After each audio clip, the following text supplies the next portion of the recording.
School bus drivers who take about 7,000 kids to class each day in Windsor-Essex say they want a better deal with their employer, and they're prepared to strike in September if they can't come to an agreement. We do a great job, and we do as much as we possibly can for the community.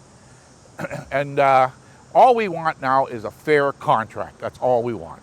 Drivers at First Student gave their union a strong strike mandate this week, saying it came after the company told members they were prepared for a lockout. There should be no disruption, but if they say they're going to lock us out, we had a meeting last night, and we had a 98% in favor of a strike.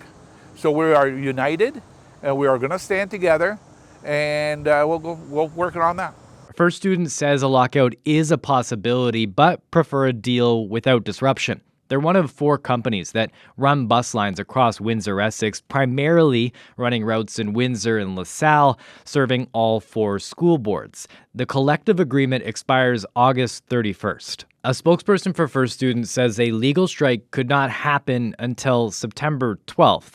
The company says drivers were offered the same deal the Chatham Local ratified earlier this month, and they say that the pay hike that the company is offering is, quote, beyond the funding provided by our customers. Busing costs are paid for by the school boards, with the English Public Board saying previously that the Ontario government is not adequately funding student transportation. The board's student transportation costs have come in over budget 9 of the last 10 school years, spurred by increased enrollment and the cost of gas.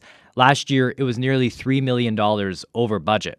The union and First Student will not say how much a driver currently makes, but job postings for First Student drivers in Ontario this spring range from $19.75 to $20.55 an hour. I'm not going to go into detail about those things there.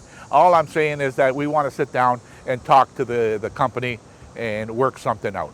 And we're willing to do that at any time.